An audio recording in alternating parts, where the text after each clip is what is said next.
like to say a few words? Yeah, I'm here because I was offered free beer.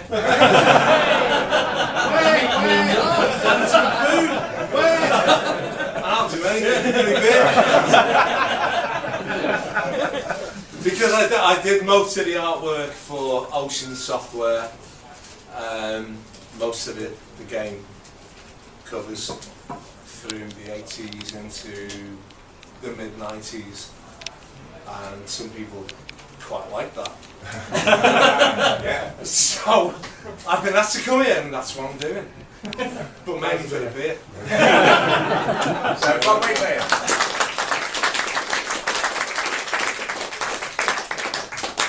So, did you? How did you become an artist? I mean, were you always doodling when you were younger? Then, I mean, did you do it at college? I mean, where did it all start? Yeah, I was doodling. Yeah. Yeah. I just like drawing. Yeah. Yeah. Went to a little art school and got a job for a couple of years in that studio, and then went freelance. And that was it really. I just wanted to draw. Yeah. I couldn't do anything else. So when did you start your work at Marvel? Or work for Marvel? Did you work for I Marvel? did for a short while, yeah. In the 70s.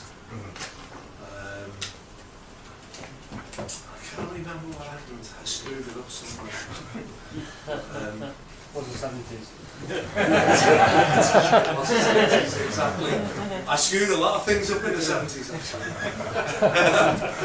But yeah, so yeah, I worked for them for a while. Well, freelance work for them, obviously. Lots of work for us. And just kind of bounced around really, doing, you know, whatever came along. I think those were the kind of days we were in really, where opportunities just arrived and kept changing, unlike today. So how did you actually then sort of get into sort of computer games? You know, or through, I mean, was Ocean sort of your first computer? Or, Yeah, no, Ocean was, yeah.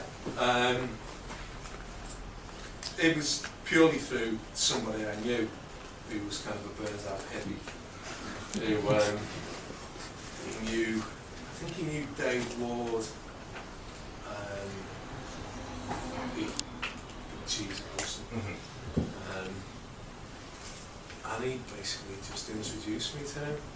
And the only reason that this guy actually did that was because he was kind of like just wasting his life doing nothing, just smoking weed basically. You know?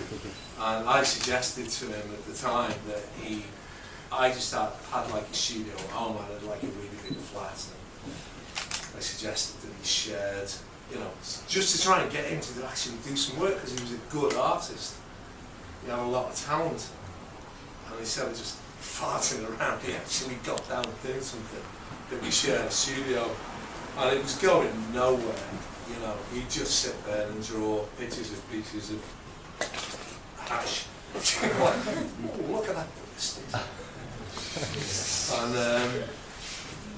eventually, he, somehow, I don't know how really, he just told me about this guy Dave Ward, and he'd spoken to him, and we met up with him in the pub, and I had a chat to him. I showed him a few of my bits and pieces, and so did this guy Blair, and he asked us to do the job. We did it, which was funny in itself really, because Blair just kind of went off on one and started drawing lots of things that didn't have anything to do with the game. Just like, I draw a spaceship. What's that? That's not what we're supposed to be doing, it's a frog. You need to draw a frog. And this went on, and well, anyway, we got something done for him. Then we did another one, and Blair was doing less and less. Yeah. You know, he drew a wheelbarrow in one thing. It just wasn't him. You know, he's just gone away. And that was it. That's how it started, really, with Ocean. And like yeah, they just really liked what I was doing, and we carried on from there. So I mean, how did the how did the brief, the creative brief, sort of given to you then when they wanted you to do something? The creative brief was initially it was practically nothing really. I mean, one of the first games, Road Frog, was like, well, we just want a big frog. Just a frog. You know, over a couple of pints in the book. Right, okay. And this car trying to run it over, so I thought, well, frog, headlight, and that was it. Those were the original briefs. And then it got really sophisticated where I'd actually get screenshots, you know, of a few pixels, and then eventually I'd go and look at the game, at a demo down in the dungeon ocean, and yeah, but they were usually pretty basic, really, very basic briefs. You know, there's a guy with a sword, and he's got to rescue him. Eaten by a monster. Great, that sounds like fun. There's a fellow with a big gun. So did they, I mean, when you given the brief and then you went away and did something and then took it in, I mean, did they often very much like what you did straight after that, or did you have to revise stuff much at all? Or Never did a single revision. Never did. In 12 years, not one single revision. Somebody else did a couple of revisions in their art department. Yeah. There was one in particular where I'd drawn, I think it was midnight, oh no, what was it? I don't know, some spy thing with a big car. You know. Sly Spy? Chase HQ? That's the one! where they got a guy in the studio to airbrush out the cleft in the chin that I'd given one of the spies. Which really annoyed me. Another great one. Elf, when the art director Steve Blower put two, when they used to, in those days before like modern scanning, when they just used to do flatbed scans, which was like a huge camera they shot the artwork on. And I did this artwork and it was some weird elf stuff. Steve Blow decided it'd be really good to put two plastic butterflies on the artwork when he shot it. So, those kind of revisions were done by them.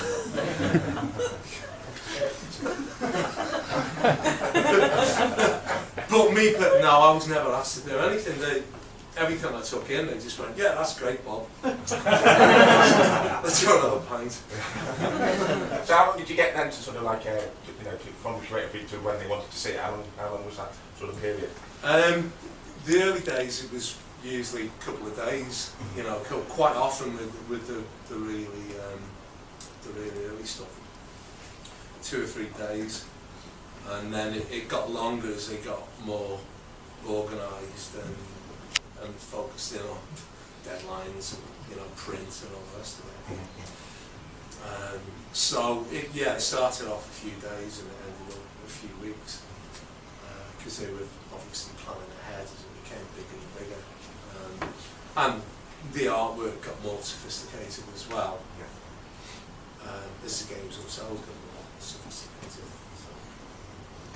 So, how long were you working for Ocean then? Sort of from up to 1995? 83 I started, and I think it all went pear-shaped. Well, maybe 95 was the last thing I did, so that was like 12 to 13 years. And 12 years. About 12 years. Yeah. And so, roughly, how many pieces sort of did you have to do for them then? I don't know, it's at least 100. Possibly more, but I can't really. And I've forgotten most of the jobs. I mean, I see things and people tell me I did it and I can't remember. No, surely not. But I was churning out a lot of stuff in the early days, especially. Some of those early works were I mean, it was thoughtless, really. It was just a quick cartoon. Just didn't care. They were just throwing shit at the wall and see what stuck, weren't they, really? So, Absolutely did. so I mean, what happened, towards the end of the later years, sort of 94, 95, I mean, how was it working for Ocean then? Was it sort of get a bit more haphazard then? Well, it was getting sporadic. Yeah. They were doing less games, and obviously it was costing them more and taking them longer to do games, to get games out there. So I was getting more time, and they were paying more money to do the games, but they were becoming increasingly I think they were getting worried about the way things were going. So their demands were they wanted more and more sophisticated artwork. So obviously it was taking longer, so I had to charge them more for it. But then they started to question what I wanted, in terms of money, what I wanted for the job. And it got quite awkward, really. The last year that I was working, because they wanted more, but they didn't want to pay for it. And I think that came from their insecurity about what was happening and whether they were going to actually continue making money. Which so was I. Seriously enough. Yeah. So it kind of ended in a very odd way. It just petered out and we stopped speaking to each other. Oh, it's so sad. So just like a couple of managers that I had. So after what do you after Ocean? I mean, what do you do? I mean, what are you doing now then?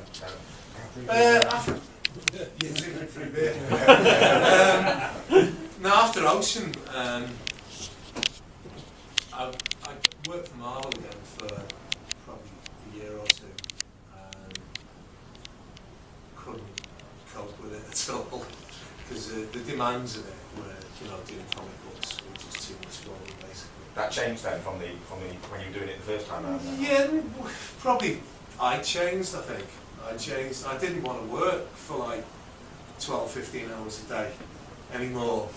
I didn't want to do that in order to make a decent living. And that's what you needed to do in those circumstances. And then I just went on to doing all kinds of stuff, from a lot of commercial work, advertising, kids' books, just whatever comes along, really. And things still do keep coming along. But I was kind of always like that anyway.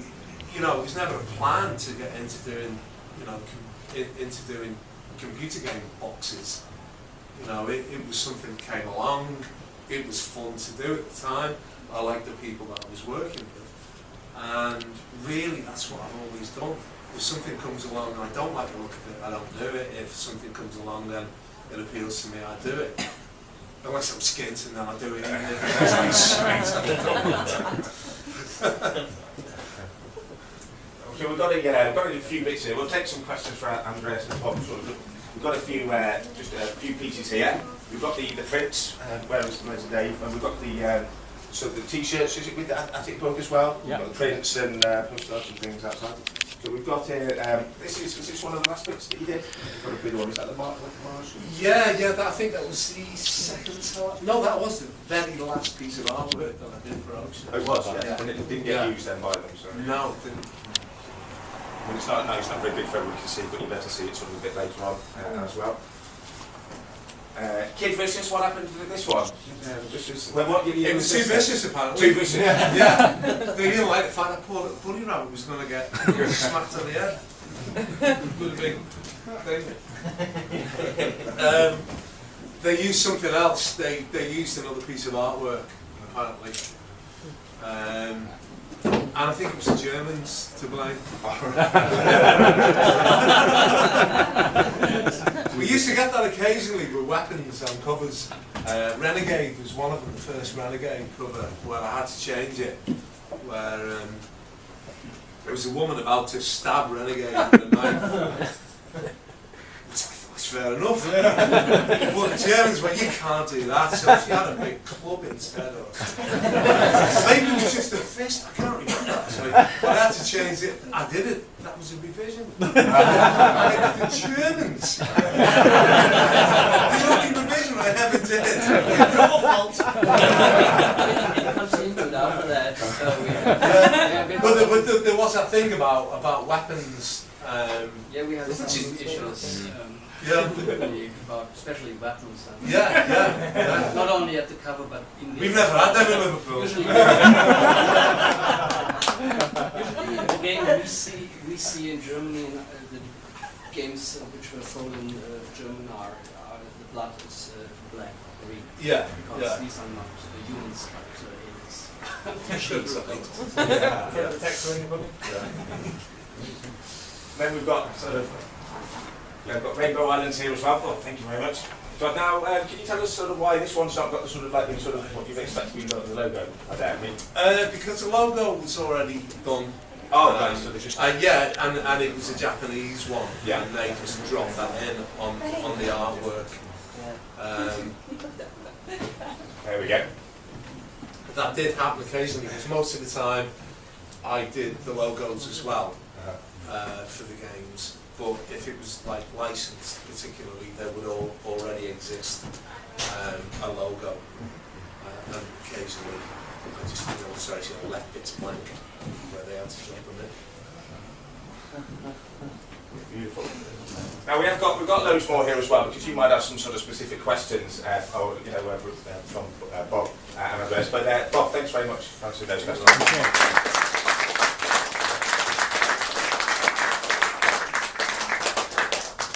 So, have we got any questions out there from the audience? Yes. Bob, did you ever play the games? No. Never? Only if they were in the pub. I never played games at home ever, but I used to play a lot of games in pubs. I like it, yeah, that was really. They seem to fit. Yeah, it doesn't work. But at home, I had other things I wanted to do. What happened to the original artworks? I sold them. Yeah. You want to take the show and tell? That's the owner of most of them. Two, yeah. No, just people started to get in touch with me, and gradually, you know, I just sold more and more. There was one guy who bought like 14 originals from me, a Spanish guy. Yeah, a lot of them went out of the country actually. Spain, Norway, just it was very strange. Because I didn't actually have any idea that we would want it, to be honest, because it had just been sitting there. After I rescued it from ocean, it then sat in a box for a big box for years until, you know, with the internet, so, you know, gradually people started to get in touch. You know, I wasn't all too happy to sell it. And now there's all this retro stuff going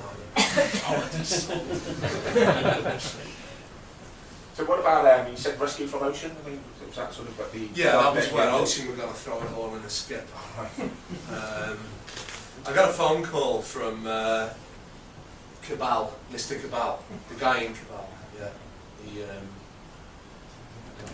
he was the assistant art director at Ocean, and he just phoned me out of the blue one day, and I hadn't had any contact with Ocean for years. And they were winding the operation down, and he just basically said, they're emptying a warehouse, we've got loads of your artwork in the warehouse, and it's going to be thrown in a skip today. So I got a friend with a small van, and we went down and we rescued it all before, and it was just kind of like scattered all over the floor, with people, there was footprints on it, and it's amazing. So without this phone call, they would be gone. Yeah, the whole lot would have just been thrown in the skip, and which is but you know, people lie to you, man. You know, it's like, because you're made to feel in any job, if you're supplying something somebody wants, they tell you it's great and they love it. But the reality of it is, it's just product. To the people that run the companies, it's just product, and they want to keep that coming. But as soon as they've got no more use for it, it doesn't mean anything to them. And the unfortunate thing is, when you're younger, you believe people. You know, you want to believe that this stuff will go on forever. You want to believe that it's important, that it means something, but in fact it doesn't. It's totally disposable.